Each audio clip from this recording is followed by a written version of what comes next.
Before I begin this story, I need you to understand something. A few weeks ago, someone wrote to me.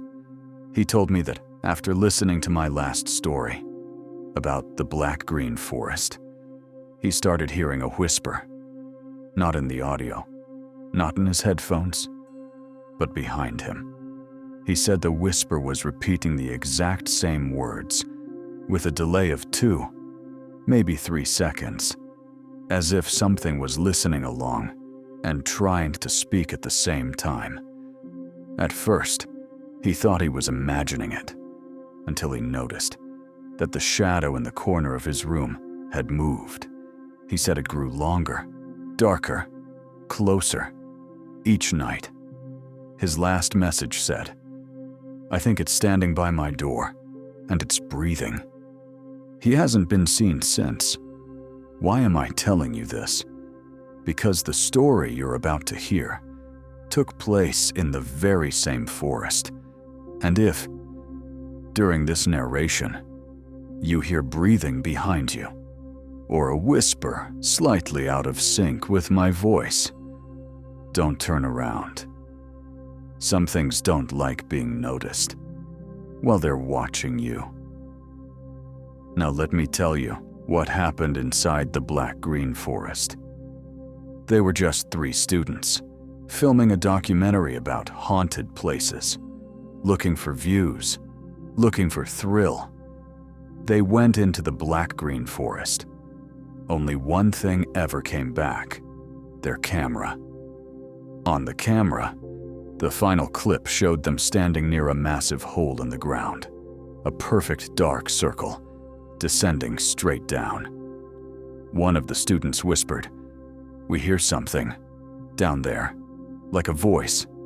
Another said, "We're going down." The camera fell, hit the dirt, and recorded a faint whisper that did not belong to any of the 3. No bodies were found, no gear, no footprints, just the camera. So a search team was sent. 4 people entered the forest: Stas, the old guide, 2 rescuers, Katya and Andrew, and a cameraman to document everything. They walked for hours, but something was wrong. No birds, no wind, no echo.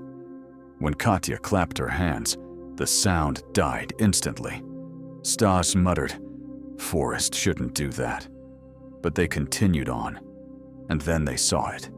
The same hole, the same perfect circle, and from inside came a whisper calling their names.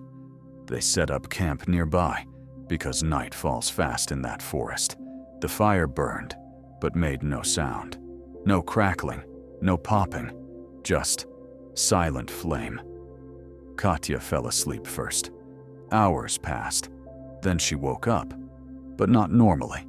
The cameraman saw her sitting up, facing the trees, completely still. He whispered, "Katya." She turned her head, slowly, too slowly. Her eyes were black, not the pupils, the entire eye. And a voice came out of her mouth, but it wasn't hers. "It's already here." She collapsed instantly. The ground trembled, as if something beneath them had taken a breath. All night, they saw movement in the fog, heavy steps, but silent. Something big, walking around them. In the morning, Stas found tracks, 5 long grooves, each one like a finger, 30 centimeters long. He whispered, "No animal leaves prints like that." They tried to leave, but the forest refused. Their phones froze at 23:59. The light never changed. No sunrise, no sunset. Katya woke up trembling. She whispered, "It knows we're trying to leave." Stas said, "We're going now." But the forest was already changing. Andrew simply vanished. One moment he was behind them. The next, gone. They heard his scream, but it didn't sound right. Too deep, too flat, like someone imitating him without understanding how to be human. Katya screamed, "That's not him! It's not him!" And she was right. Stas insisted Andrew may have fallen into the hole. They climbed down. The deeper they went, the colder it became. And then they saw it. At first, it looked like roots hanging from the tunnel wall. But then, one root moved, long fingers, too long, with thin black threads trailing from them. The creature had no face, just smooth skin, but they felt it watching, and it whispered their names without a mouth. Stas yelled, "Run!" They did. The creature followed. When they reached the surface, the forest had rearranged itself. Their tents stood in a perfect circle, and in the center was a new hole. Bigger.